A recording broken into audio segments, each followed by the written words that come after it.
Brilliance Audio presents What We Forgot to Bury by Marin Montgomery, performed by Samara Naimi and Jess Nahikian.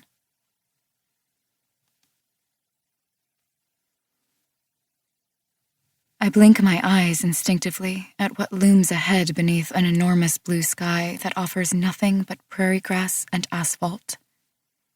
It's always a surprise, yet never a shock, after passing the long stretch of open road and winding around a sharp curve, to see the massive brick fortress up ahead that houses the male inmates.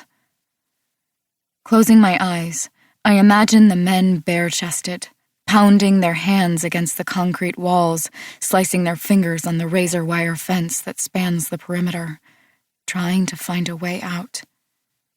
This has to be the definition of hell. The majority of prisoners deserve to be locked up and kept like the goldfish you win at a county fair, half dead and googly-eyed inside a clear plastic bag.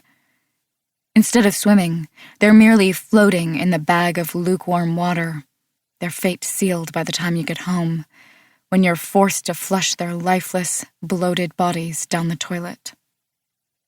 But not him. He doesn't deserve to be kept here with the real dangers to society. Clenching my hands against my sides, I squeeze them hard to keep from reaching for the door handle.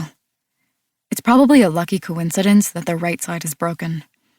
Ejecting myself from the car doesn't seem smart, but my other option is to go through the various obstacles of fencing, prison guards, and searches, through various rooms and hallways until I get to sit uncomfortably and face him.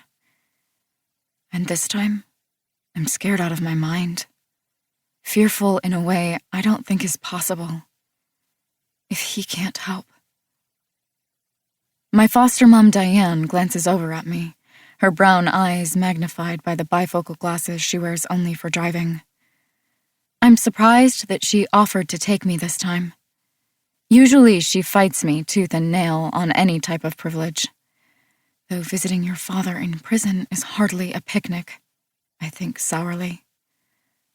My monthly visits are on the calendar, but for some reason she forgets every time, and her list of excuses is long and pointless.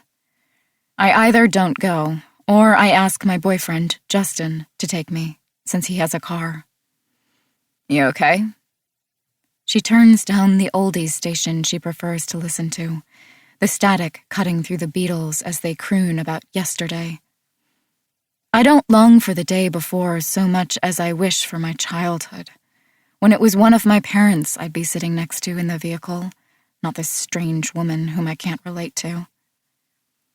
I can't speak without my voice breaking, so I nod my head.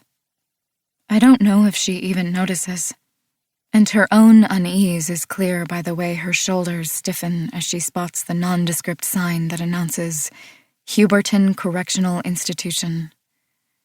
Swiftly, she moves her hands to finger the rosary beads hanging from the rearview mirror, then resumes her tight grip on the steering wheel in one fluid gesture. What sad shit has the luck of having a prison named after them? I wonder. I can't imagine a politician asking for their legacy to include a destitute building in the middle of vacant farmland named after them. I almost chuckle out loud, considering the reaction a trust fund kid would have if that were their inheritance.